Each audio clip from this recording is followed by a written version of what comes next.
მთავრობა ბრუნდება პირდაპირ ეთერში 2 ივნის საღამოს 6 საათზე თბილისში მთავრობის ადმინისტრაციის შენობასთან დეკრიმინალიზაციის მოთხოვნით აქცია არ დაიჭირო გაიმართება. დედაქალაქის გარდა არსებულ ნარკოპოლიტიკას გააპროტესტებენ ბათუმში, ქუთაისსა და რუსთავშიც. მოძრაობა 2 ივნისი დეკრიმინალიზაციის მოთხოვნით აქციას უკვე მეოთხე წელიწადია, რაც მართავს. დღეს ამ სამზადისთან დაკავშირებით ორგანიზატორებმა პრესკონფერენციაც გამართეს. სწორედ მოძრაობის მოთხოვნებზე ვისაუბრებთ გადაცემის ამ ნაწილში სტუდიაში ჩემი სტუმრები არიან ბატონი ზურა სიხარულიძე, ექიმი ნარკოლოგი კლინიკა ურანტიდან, ბატონი დავით ოთიაშვილი, ექიმი ადიქტოლოგი ალტერნატივა ჯორჯიას ხელმძღვანელი და მარიამ გოგოლიშვილი 2 ივნისის მოძრაობიდან. მოგესალმებით და ძალიან დიდი მადლობა ჩვენთან სტუმრობისთვის. მარიამ, თქვენით დავიწყებ. თავდაპირველად მოთხოვნებზე რომ ვისაუბროთ ამ აქციის, რაც ამ მოძრაობის და რომელიც გაჟღერდება, ასე ვთქვათ, 2 ივნისის აქციაზე. მოგესალმებით, გმადლობთ მოწვევისთვის. წელს 2 ივნის აქცია გაიმართება თბილისში, კანცელარიის წინ 18 საათზე. ამას გარდა აქციას უერთდება ბათუმი, ერას მოედანზე 18 საათზე გაიმართება აქცია არ დაიჭიროს მოთხოვნით, ქუთაისში პარლამენტის წინ და რუსთავში მერიის წინ. 4-ვე აქციას აერთიანებს ერთი მოთხოვნა არ დაიჭირო ნარკოტიკების მოხმარების გამო და აქციის მთავარი მოთხოვნები წელს, როგორც ვიცით, გაფართოვდა. წელს ჩვენ მოვითხოვთ ყველა სახის ნარკოტიკის მოხმარებისთვის პირადი მოხმარებისთვის მცირეოდენობით შეძენა შენახვისთვის სისხლის სამართლის პასუხისმგებლობის გაუქმებას, ნარკოტიკების მოხმარებისთვის და მცირეოდენობით შეძენა შენახვისთვის ადმინისტრაციული პასუხისმგებლობის გაუქმებას, ქუჩის იზოლებითი ნარკოტესტირების სამარცხვინო მანკიერი პრაქტიკის გაუქმებას, პირადი მოხმარებისთვის მცირეოდენობით კანაფის კულტივირების სისხლის სამართლის ადმინისტრაციული პასუხისმგებლობის გაუქმებას და სამედიცინო და სამეცნიერო კვლევებისთვის კანაფის და კანაფზე დამზადებული ნივთიერებების გამოყენების უფლების დაშვებას. და რა არის შეცვლილი წინა მოთხოვნების შემდეგ მაყურებლისთვის, რომ უფრო გასაგები იყოს? წინა მოთხოვნების შემდეგ წინა 3 წლის განმავლობაში 2 ივნისის მოძრაობა ძირითადად ფოკუსირდებოდა მხოლოდ მარიხუანას დეკრიმინალიზაციის თემაზე. წელს ჩვენ უკვე გავაფართოვეთ ჩვენი მოთხოვნები და არ დაიჭირო მესიჯი უკვე ვრცელდება ყველა სახის ნარკოტიკზე. კი ბატონო, აი ამ კითხვით გადმოვალ თქვენთან ბატონო ზურაბ, ყველა ნარკოტიკზე ვრცელდება ახლა ეს მესიჯი. როგორ ფიქრობთ, ტაქტიკური თვალსაზრისით თუ არ გაამართლებს რაღაც მიზნის მიღწევას საკანონმდებლო დონეზე ამის გაკეთებას? ზუსტად ის არის ჩვენ რო შევუერთდით ამ მოძრაობას და ვართ ამ მოძრაობასთან ერთად და ძალიან ბევრი ადამიანი შევუერთდა. ზუსტად ის არის, რომ ყველა ნარკოტიკის დეკრიმინალიზაციის მოთხოვნით გამოდის დღეს ეს მოძრაობა და არა მარტო ეს მოძრაობა, იცით ალბათ რომ შეიქმნა ეროვნული პლატფორმა, სადაც ძალიან ბევრი 35 ორგანიზაცია დაახლოებით გაერთიანდა ამ ეროვნული პლატფორმის ქვეშ, კოლგის ქვეშ, რომელსაც ერთადერთი მოთხოვნა აქვს, რომ მოხდეს კანონმდებლობის ლიბერალიზაცია, რაც რეალურად 2007 წლიდან, რაც გამკაცრდა კანონი რეალურად, დღემდე ესეთი რეპრესიული ნარკოპოლიტიკა არის ქვეყანაში. რეალურად ეს მოთხოვნები, რაც ახლა მარიამმა ჩამოთვალა რეალურად 2007 წლიდან ხდება ამ მოთხოვნების გაჟღერება რეალურად, მაგრამ ამ დრომდე შედეგი ვერ მივაღწიეთ. არის რაღაც კოსმეტიკური ცვლილებები კანონმდებლობაში, რომლებიც ვიზა ლიბერალიზაციის პროცესის დროს უნდა მომხდარიყო საკმაოდ სერიოზული ცვლილებები, მაგრამ მოხდა კოსმეტიკური ცვლილებები, მაგალითად 260 მუხლში მოხდა ფლობის და გასაღების, ასე ვთქვათ, გამიჩნდა და თვითონ აი ამ სასჯელის შემცირება, მაგრამ ეს არ ცვლის მთავარ მოთხოვნას. ეს არის რეალურად ის მძიმე მუხლი 273, რომელიც რეალურად მხოლოდ ჩვენ რეგიონში დარჩა, ანუ რეგიონში მხოლოდ ერთადერთი ქვეყანა დარჩა, მე მგონი საქართველოს, სადაც მოხმარებისათვის ადამიანები მიდიან ციხეში. გუშინ სხვა შორის წავიკითხე ევრაზიული ქსელის ნიუსი, სადაც იყო, რომ რუსეთმაც კი შეცვალა ეს თავისი, ასე ვთქვათ, დამოკიდებულება და შეცვალა ალტერნატიული მკურნალობით დასჯა, რაც ძალიან სამწუხაროა, რომ ჩვენ ამდენი წელია ვერ მოვახდინეთ ის, რომ შევცვალოთ ნარკოპოლიტიკა ქვეყანაში და ადამიანები.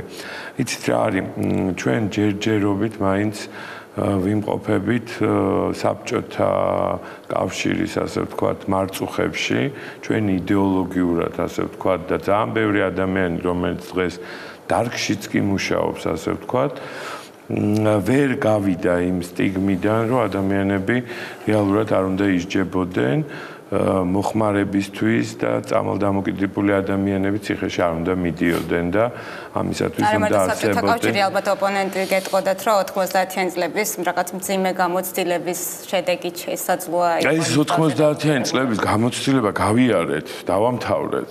როდემდე უნდა ვცხოვრობდეთ 90-იან წლებში, ხო, რაღაცა შეიცვალა ამ ქვეყანაში და რაღაცა მივდივართ თვითონ წინ და რაღაცა ღირებულებებზე და ადამიანის უფლებებზე ვსაუბრობთ, მაგრამ კлау და კлау ვართ ისევ ჩარჩენილები ამ 90-იან წლებში, რომ მოხდა 90-იან წლებში იყო ანარქია და გაურკვევლობა და გასაგებია, როცა ესეთ სიტუაცია სოციალური ქვეყანაში, იქ ნარკოტიკით და შავი ბაზარით, რა თქმა უნდა, ძლავრად არის წარმოდგენილი. ქვეყანას, რომელსაც დღეს აქვს პრეტენზია, რომ კანონები სრულდება, ადამიანის უფლებები არის დაცული და ჩვენ არ უნდა უშვებდეთ ადამიანებს ციხეში, მხოლოდ რაღაცა 0.0000001 გრამის ფლობისთვის ან მოხმარებისთვის ძალიან ბევრი ნივთიერებებს არ აქვს დღეს რაოდენობების სიებში. ძალიან ბევრი ხარვეზია დღეს კანონმდებლობაში, რაც ხელს უშლის სერვისების განვითარებას. არავინ არ თქვას, ჩვენი ოპონენტები გვეუბნებიან, რომ აი, სანამ სერვისები არ განვითარდება, ამიტომ ჯერ ნარკოპოლიტიკა არ უნდა შევცვალოთ. ანუ რეალურად თუ ჩვენ არ შევცვალეთ ნარკოპოლიტიკა, სერვისიც არ განვითარდება, იმიტომ რომ ეს სერვისი უნდა იყოს მორგებული ზუსტად იმ ცვლილებაზე, რაც უნდა მოხდეს ნარკოპოლიტიკაში. თუ ეს სერვისი თუ არ შეიცვლება კანონმდებლობა, არც სერვისი არ განვითარდება და შესაბამისად სულ ვიქნებით სტაგნაციაში და რეალურად ვერ მივაღწევთ ვერანაირ შედეგს. და კიდე ერთი, რაზეც არავინ არ საუბრობს და რეალურად ჩვენ მხოლოდ დაავადებულ ადამიანებზე ვსაუბრობთ, ეს არის ძალიან დიდი რაოდენობა ადამიანებს, რომელიც არანაირ კრიმინალს არ ჩადიან. ეს არიან რეკრეაციული, ასე ვთქვათ, მომხმარებლები, რომლებსაც არანაირი კრიმინალს, ეს არის წარმატებული საკმაოდ ადამიანები, რომლებიც გარკვეული ნივთიერების სისხლში ყოფნის დროს კარგავენ ყველანაირ უფლებას, ხდებიან პრობაციონერები. ქვეყანაში, რომელშიც ამდენი არა აქვს მნიშვნელობა ციხეში იქნები თუ ესეთი მსჯავრი გექნება, ასე ვთქვათ, რა ქვია ამ პრობაციონერს, ასე ვთქვათ, პირობითი მსჯავრი გექნება, როცა გაქვს ჩამორთმეული ყველა უფლება, ვერსად ვერ გადიხარ ქვეყნიდან, ვერ იწყებ სამსახურს, ვერ იღებ, ასე ვთქვათ, აწყობს ქვეყანას ამდენი, ესე ვთქვათ, ადამიანი, რომელიც იმყოფება სისხლის სამართლის პასუხისმგებლობაში, ან იგივე დაუშვათ ადმინისტრაციული სისხლის სამართლით არის დაჯარიმებული. რეალურად ჩვენ დღეს ქვეყანაში ვართ იმ მდგომარეობაში, როცა ადამიანები მხოლოდ იმიტომ, რომ მათ ბიოლოგიურ სითხეში აღმოჩნდა რაღაცა ნივთიერება, ეს ადამიანები იხდიან უზარმაზარ ჯარიმებს, ხდებიან სისხლის სამართლის გადადიან სისხლის სამართლის პასუხისმგებლობაში, რეალურად არანაირი კრიმინალი ამ ადამიანებს არ ჩაუდენიათ და ჩვენ თვითონ ქმნით კრიმინალს ამ ადამიანებისგან. 20 წელია მესმის ყველა ჟურნალისტისგან, ყველა განხილვაზე, ყველა იმაზე მესმის ერთადერთი კითხვა. დამნაშავეა თუ ავანტყოფია? დამნაშავეა თუ ავანტყოფია? ჩვენ თვითონ შევქმნით ამ ადამიანებისგან კრიმინალები და რეალურად საზოგადოება სულ არის ამ დილემის წინაშე. კრიმინალია ეს თუ დაავადებულია ეს? იმიტომ რომ თუ ჩვენ ამ სტიგმას არ დავანგრევთ და არ ვიტყვით, რომ ეს ადამიანი არ არის კრიმინალი, ზოგი არის დაავადებული, რომელსაც ჭირდება რაღაცა გარკვეულ სერვისებში და მკურნალობა, ზოგი ადამიანია, რომელსაც არაფერი არ ჭირდება და თავი რო დაანებონ ხო, რა, არ ჭირდებათ, რომ თავი დაანებონ და არ ჭირდებათ არანაირი მკურნალობა და ისინი არიან უბრალოდ რეკრეაციული მომხმარებლები, ძალიან გამიგრძელდა სიტყვა, მაგრამ უბრალოდ მინდა რომ შევცვალოთ დამოკიდებულება. აი ეს მარტო ჩვენზე არ არის დამოკიდებული. ჟურნალისტებმა, მთავრობამ, ადამიანებმა, საზოგადოებამ უნდა დაანგრიოს ეს სტერეოტიპი რა. დიდი მადლობა, ისევ დაგებრუნდებით. ბატონ დავით, როგორც ვიცი, ერთ-ერთი მოთხოვნა არის სამედიცინო მიზნით მარიხუანას ლეგალიზაციის მოთხოვნაც. ამას რა საფუძველი აქვს ამაზეც რომ ვისაუბროთ? დღეს საერთაშორისო სივრცეში არის სერიოზული ძლიერი მოძრაობა მარიხუანას პროდუქტების სამედიცინო მიზნით, მკურნალობის მიზნის გამოყენებისა. ბევრ ქვეყანაში მიმდინარეობს კვლევები და ძალიან ბევრი ნოზოლოგია დღეს ცივილიზებურ სამყაროში, ბევრი ნოზოლოგიის მკურნალობა ხდება კანაფის პრეპარატებით, ჩვეულებრივი სამკურნალო საშუალება არის რიგ შემთხვევაში. ისევე როგორც ვთქვათ, ჩვენთან ფართოდ გამოყენებადი ნარკოტიკული ანალგეტიკები, მორფი და ასე შემდეგ, ხო, ანუ ბევრი ნივთიერება სამკურნალო თვისება ახასიათებს. საუბარი არის უფლებაზე ადამიანებისა, რომლებიც საქართველოში ცხოვრობენ, თუ მათ შეიძლება სარგებელი მოუტანოს სამედიცინო მიზნით, მკურნალობის მიზნით ამ პრეპარატების გამოყენებამ, რატომ არ უნდა გქონდეთ ამის უფლება, მაშინ როცა ცივილურ სამყაროში, ცივილიზებულ სამყაროში ეს უფლება ადამიანებს აქვთ. ეს არის ამ მოთხოვნის არცი. კი ბატონო, კიდევ ერთი კითხვა, რომელიც გამიშდა, როდესაც ბატონი ზურას საუბრობდა, თქვენ ამბობდით, რომ ადამიანი არ არის კრიმინალი, რომელიც მოიხმარს ნარკოტიკულ საშუალებას. რატომ არის გამყიდველი კრიმინალი? ანუ რატომ ვითხოვთ დეკრიმინალიზაციას და არა ლეგალიზაციას? რატომ ვითხოვთ? რატომ არ ვითხოვთ ლეგალიზაციას? ალბათ ნებისმიერ მოთხოვნებში რეალისტები უნდა ვიყოთ. არის გარკვეული ტერიტორიები, სადაც მოხდა ლეგალიზაცია ამა თუ იმ ნივთიერებების, მარიხუანაზეა ძირითადად საუბარი, თუმცა ეს პროცესი ძალიან შორეული პერსპექტივით უნდა განვიხილოთ. შეიძლება რაღაც მომავალში ეს საკითხიც დადგეს, მათ შორის საქართველოში. დღეს მე ვფიქრობ, რომ თქვათ არც სპეციალისტები, არც აქტივისტები ამ მოთხოვნას საქართველოს კონტექსტში არ და ვერ დააყენებენ და თქვათ არ ვფიქრობ, რომ სერიოზულად შეიძლება ამაზე დღეს საუბარი. დეკრიმინალიზაცია ეს არის ის, რაშიც ჩვენი ქვეყანა სამწუხაროდ მნიშვნელოვნად ჩამორჩება იმ განვითარებულ სამყაროს, რომლისკენაც მიირთვის. და ერთ-ერთი საუბრისნავ რა, ბოდიში ზურა, თავიდან დავიწყეთ საუბარი კანონმდებლობის ცვლილებაზე, ლიბერალიზაციაზე, დეკრიმინალიზაციაზე, მაყურებელს განვუმარტოთ, რომ ეს არ არის საწყისი და ვთქვათ თვითმიზანი, ეს პროცესი არის საჭირო იმისთვის, რომ გაკეთდეს ბევრი სხვა რაღაცა, რომ ადამიანი, ვისაც შეიძლება ჭირდებოდეს დახმარება, მას ჰქონდეს შესაძლებლობა მიიღოს ეს დახმარება და ამისთვის კანონი მას ციხეში არ უნდა აგზავნიდეს, არამედ სპეციალისტთან უნდა აგზავნიდეს, ვინც ასეთ დახმარებას გაუწევს. ის ადამიანები, ვინც რაღაცას მოიხმარენ და არავის არ უშავებენ არაფერს, არც საკუთარ თავს და არც გარშემოყოფებს, არ უნდა იყოს ობიექტი დევნის და არ უნდა იხარჯებოდეს უზარმაზარი სახელმწიფო რესურსი ამ საფრთხის არ შემცველ, ასე ვთქვათ, ქცევისთვის ადამიანებს არ უნდა დავდევდეთ და არ უნდა ქმნიდეთ მათგან კრიმინალებს. არა, ამის გარდა მინდა დავამატო, რასაც ამბობს დათო, არავინ არ არის მომხრე, რომ ქვეყანაში იყოს ბევრი მომხმარებელი ნარკოტიკის. აქ არ არის ლაპარაკი, რომ ჩვენ ამას მაგალითად არ უნდა მუშაობდეს პრევენცია, არ უნდა მუშაობდეს სხვა მექანიზმები, რომელსაც ერთი რამეა, რომ ჩვენ უნდა ვაწვდიდეთ საზოგადოებას სწორ ინფორმაციას, რა არის ეს ნივთიერება, რა ნივთიერებები არის. სამწუხაროდ ჩვენ ცხოვრობთ ესეთ სამყაროში, სადაც ეს ნარკოტიკები არის ჩვენს გარშემო და ჩვენ გვიწევს ესეთ სამყაროში ცხოვრება. არავის არ უხარია ლაპარაკი დღეს, რომ დღეს ქვეყანაში არის 50,000 ინტრავენური მომხმარებელი, დაახლოებით ამდენივე არის მომხმარებელი, რომელიც მოიხმარს არაინტრავენურ ნარკოტიკს და დაახლოებით კიდე ამდენივე არის, რომლებიც მოიხმარენ იგი რეკრეაციულად ნარკოტიკს. ანუ ეს რაოდენობა მეტია, ბევრად მეტია.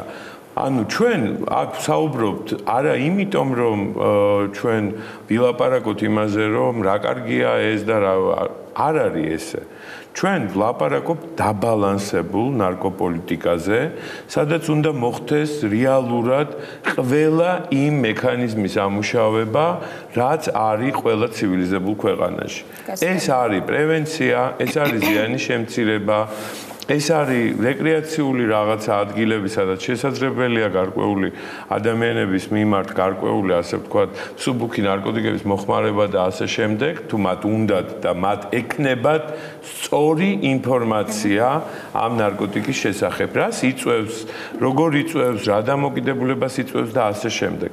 ის არის სრულწლოვანი და მიიღებს სწორ ინფორმაციას. ოღონდ ჩვენი ვალია რომ მივაწოდოთ სწორი ინფორმაცია, მაგრამ ჩვენ ამას არაფერს არ ვაკეთებთ. ჩვენ ვაკეთებთ მხოლოდ იმას, რომ ვსჯით ამ ადამიანებს ვიღაცის დასანახავად და ვთვლით, რომ ეს არის ყველაზე კარგი მეთოდი ამ სიტუაციიდან გამოსვლის. ამდენმა წელმა გვიჩვენა, რომ ეს არ არის კარგი მეთოდი, იმიტომ რომ თუ ჩვენ შარშან გვყავდა 45,000 ინტრავენური ნარკომანი, ანუ დრაგ ყველაზე მძიმე ნარკოტიკის მომხმარებელი, პრობლემური, დღეს ყავს 50,000. ანუ ეს არ მუშაობს ეს რეპრესია და ამას მიხვდა ცივილიზებული სამყარო და ჩათვალა, რომ მოდი ამ ომს დავანებოთ თავი და მოდი ვიზრუნოთ იმაზე, რომ ამან კონდეს ინფორმირებული იყოს ჩვენი საზოგადოება ამ ნარკოტიკის თუ იმ ნარკოტიკის შესახებ, ნუ დავიჭერთ, განვავითაროთ სერვისები, რომელიც არის ამ 50,000 ხო ვერ გადავაგდებთ ვერსად, ხო? ყავს ეს ადამიანები, ხო? ჩვენი ქვეყნის მოქალაქეები არიან, ხო? რომლებსაც ჭირდებათ ელემენტარულად დახმარება. რომელსაც ჭირდება გარკვეული სერვისებში ჩართვა და ასე შემდეგ. ზოგი მზად არის, ზოგი არ არის მზად და ასე შემდეგ და ასე შემდეგ. კი ბატონო, მარიამ, მოლოდინებზეც რომ ვისაუბროთ, უკვე რამდენიმე წელია, რაც ეს კამპანია მიდის, რაშიც თქვენც ხართ ჩართული, კანონპროექტი გვახსოვს, რომ გავიდა პარლამენტში და რამდენიმე ხმა დააკლდა ეს ჩავარდა, აი რა მოლოდინები გაქვთ, რომ რა შედეგი შეიძლება გამოიღოს უახლოეს მომავალში თუნდაც ამ თქვენმა კამპანიამ? გაქვთ თუ არა მოლოდინები, რომ პოლიტიკოსები, პარლამენტი, მთავრობა წამოვლენ საბოლოო ჯამში აი ამ თქვენ მოთხოვნებს? მიუხედავად იმისა, რომ ბოლო კანონპროექტი ჩააგდო პარლამენტმა, ჩვენ დავინახეთ, რომ საჯარო სივრცე ამ თემაზე დისკუსიისთვის გაიხსნა. ადამიანებმა დაინახეს, რომ გაჩნდა სივრცე იმისთვის, რომ მათ იბრძოლონ თავიანთი უფლებების დასაცვალად და ისინი მარტო არ არიან. ნარკოპოლიტიკის ლიბერალიზაციისთვის ათასობით ადამიანი იბრძვის. მოლოდინებს რაც შეეხება, ჩვენ იმედი გვაქვს, რომ წელს 2 ივნისის აქცია იქნება ბოლო და აღარ დაგვჭირდება ქუჩაში გამოსვლა იმისთვის, რომ ჩვენი უფლებებისთვის ვიბრძოლოთ და დავიცვათ მსხვერპლნი ამ რეპრესიული ნარკოპოლიტიკისა. გავაგრძელებთ მუშაობას პლატფორმაში და გავაგრძელებთ მუშაობას კომპლექსური დაბალანსებული ნარკოპოლიტიკის შემუშავებისთვის.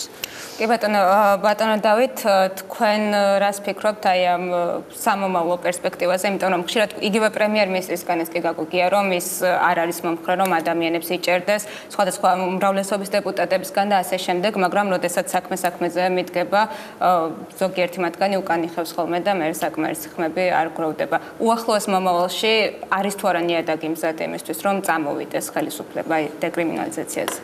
მე ვფიქრობ, რომ სიტუაცია დადებითად იცვლება ამ კუთხით. ორივე, ვთქვათ, გარეწნეხი ის პროცესები, რომელიც საერთაშორისო არენაზე ხდება და ეს პროცესები ძალიან აშკარად მიმართულია ლიბერალიზაციისკენ და ის აქტივიზმი, რომელიც საქართველოში არის, იზრდება, ერთიანდება, ეს ძალისხმება. ეს ორი ფაქტორი ქმნის პირობებს, რომ მე ვფიქრობ, უახლოეს მომავალში სიტუაცია შეიცვალოს. მე პირადად ვხედავ, ვაკვირდები და ვასკვნი, რომ მომხრეები ამ ცვლილებებისა მატულობს, როგორც მოსახლეობაში, აგრეთვე გადაწყვეტილების მიმღებთა შორის. მთავარი, ასე ვთქვათ, ბარიერი ჩემის წმენით რჩება ძალოვანი სტრუქტურები და ასე ვთქვათ შინაგან საქმეთა სამინისტრო, რომელიც ჯერჯერობით ვერთმობს ამ ინსტრუმენტს, ნარკოკანონებს, რომელიც მათ გააჩნიათ, თუმცა ვთვლი რომ ასე ვთქვათ მათი პოზიციაც ვერ იქნება სამუდამოდ ესე მithumetes საკონსტიტუციო სასამართლოს გადაწყვეტილება გვაქვს რაც ასევე პოზიტიური ნაბიჯად შეიძლება ჩაითვალოს და როგორც იცი არის კიდევ 10-მდე საჩივარი ამ თემაზე შესული. ამიტომ მე მოლოდინი ძალიან ასე ვთქვათ დადებითი მაქვს და იმედით ვუყურებ ამოახლოს მომავალს. კი ბატონო ზურაბ თქვენც თუ დაამატებდით ამ თემაზე რამე და მე ერთ რამეს ვიტყვი რომ ეხლა რაც ხდება ამდენი ორგანიზაციის და ამდენი მოძრაობის გაერთიანება, როგორც თემის წარმომადგენლების, ასევე 2 ივნისის, თეთრი ხმაურის, პროფესიონალების, აკადემიური წრეები ჩაერთენ ამაში ყველაფერში. მე მგონი, ეხლა იმდენად ძლავრი მექანიზმი უნდა შეიქმნას პლატფორმის სახით, რომ რეალურად ჩვენ უნდა მივიღოთ გარკვეული შედეგი, იმიტომ რომ მე ყოველთვის მაქვს ესეთი განცდა, იყო ესეთი შემთხვევები, როცა ჩვენ რაღაცას ვითხოვდით, რეალურად იყო საკმაოდ იგივე ჩანაცვლები თერაპიის პროგრამები, რომლებიც რეალურად საკმაოდ მძიმედ დაინერგა საქართველოში და რეალურად საკმაოდ დიდი წნეხი დაჭირდა საზოგადოებას და თემს იმისათვის, რომ ეს პროგრამები გაფართოებულიყო, დღეს გვაქვს ჩვენ საკმაოდ კარგად ორგანიზებული ინფრასტრუქტურა, რომელიც დაუშვათ ჩანაცვლები თერაპიას გულისხმობს. რა თქმა უნდა, იქ არის გარკვეული ხარვეზები, მაგრამ დროთა განმავლობაში ეს ყველაფერი გამოსწორდება. რაც შეეხება მე მინდა კიდევ ერთხელ ხაზი გაუსვა ერთ საკითხს, რომ რაც უფრო აქტიურად იქნება ჩართული საზოგადოება ამ თემაში, იმიტომ რომ ეს საკითხი ძალიან სტიგმატიზირებულია. ძალიან ბევრი ადამიანი, რომლებიც არიან რეპრესიის მსხვერპლი, არ ამხელენ თავის ვინაობას და რეალურად ვერ ამბობენ ამ თავის ტკივილს და თავის ადგილას ისევ იმ შიშით, რომ მათ ისევ რეპრესიები არ მოყვეს. რეალურად თუ მოხდება ამ ადამიანების გაერთიანება და უფრო მძლავრი იქნება, ასე ვთქვათ, საზოგადოების მოთხოვნა იმის, რომ ეს ავადხსენებული 273 მუხლი გაუქმდეს ამ ქვეყანაში და რეალურად ჩვენ მივიღოთ მართლა ევროპასთან ოდნავ მაინც მიახლოვებული ნარკოპოლიტიკა, იმიტომ რომ ძალიან შევდგევართ ამისგან ყველაფრისგან ჯერჯერობით. მაგრამ რეალურად ჩვენ მე ვფიქრობ, რომ მარიამ მის თქმის არ იყოს, ბოლო აქცია იყოს ეს და იმედია, რომ ჩვენ კაბინეტში გადავალთ სამუშაოდ და უფრო აქტიურად ვიმუშავებთ კანონების ცვლილებაზე, სერვისების გაუმჯობესებაზე და ასე შემდეგ. ერთ-ერთი ფაქტორი კიდე რაც თქვათ ამ ჩვენი საერთო მოძრაობის სასარგებლოდ მეტყოლებს არის ის, რომ თავი კონტრარგუმენტები ოპონენტებისა და თვითონ ეს არის, ასე ვთქვათ, როგორც კი გავაკეთებთ ლიბერალიზაციას, წაგვლეკავს, დავიღუპებით, თაობები განადგურდება და ასე შემდეგ. კიდე სხვა ამდაგვარი არგუმენტები, ხანდახან სასაცილო, ამ არგუმენტებმა ამოწურა თავისთავი, ნუ თქვი რაღაცა 1-2 წელი შეიძლება ვიღაცამ დაიჯერა, შემდეგ დრო მონაცემი ადასტურებს, რომ ეს არ არის სიმართლე. აი ეს არგუმენტები იწურება და მე ვფიქრობ, რომ აღარ დარჩათ რეალურად რაიმე მნიშვნელოვანი იდეა, რომელიც ვთქვათ სერიოზულად დაუპირისპირდება იმ წინააღმდეგებს და იდეებს, რომელსაც მოძრაობა და პლატფორმა აჟღერება. და ერთი მინდა დავამატო, რაც ყველაზე მნიშვნელოვანია, რომ პლატფორმა არ მიეკუთვნება არც ერთ პოლიტიკურ ძალას. ანუ ეს არის აბსოლუტურად დამოუკიდებელი და რაც უფრო განთავისუფლდება პოლიტიკისგან ეს ყველაფერი და ეს იქნება ადამიანების პროტესტი გარკვეული, ანუ ყველა ცდილობს, რომ ეს გამოიყენოს წინასაარჩევნო და ალბათ ყველას გვახსოვს, ხო, რომ ყველა აი ამ თემას ცდილობს, რომ გამოიყენოს. თუმცა თუ ლობირებას გაუწევენ შემდეგ, თუნდაც არ არის, ხო? ლობირობა გააჩნია, ვინ გაუწევს და როგორ გაუწევს და მე როგორ გამოიყენებს და იმიტომ რომ ყველა წინ არჩევნების წინ ყველა ამას იძახის და საბოლოოდ როცა მოდიან როცა მოდიან უმრავლესობაში ავიწყდებათ ეს ყველაფერი და ნუ თვლიან რომ პასუხისმგებლობა ვერ იღებენ პასუხისმგებლობას. ამიტომ ეს არის პლატფორმა, რომელმაც შექმნა ძალიან ბევრი განსხვავებული აზრის მქონე, ძალიან ბევრი მე მაგალითად ვიყავი ერთ-ერთი მოწინააღმდეგე 2 ივნისის რაღაცა პერიოდში და საკმაოდ დიდი კამათი მქონდა 2 ივნისთან გარკვეული ასე ვთქვათ შეხედულებების გამო. დღეს ეს აღარ არის. დღეს ჩვენ ვზივართ ერთ მაგიდასთან, ვაკეთებთ ერთ საქმეს.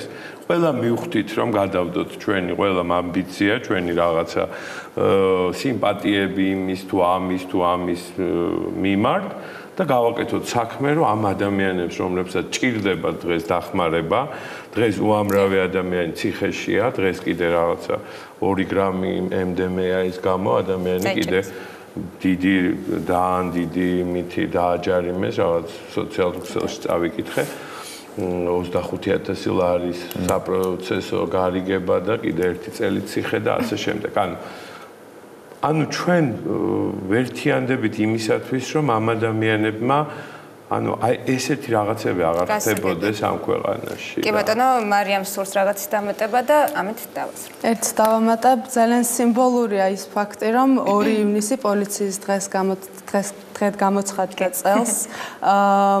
ჩვენ არ ვართ პოლიციის წინააღმდეგ, პირიქით, ჩვენ გვინდა ვთქვათ, რომ თუ მოხდება ნარკოტიკების დეკრიმინალიზაცია, პოლიციას ექნება შესაძლებლობა თავისი საქმე შეასრულოს უფრო ეფექტურად, ებრძოლოს კრიმინალს და ძალადობას და არ ეძებოს შარდში კრიმინალი. კი ბატონო, ძალიან დიდი მადლობა ჩვენთან სტუმრობისთვის. ცხადია თვალყურს მივატანებთ ამ აქციას და შემდგომ მოვლენების განვითარებასაც. კიდევ ერთხელ დიდი მადლობა მაყურებელსაც. დიდი მადლობა თეორემა ამით გემშვიდობებად.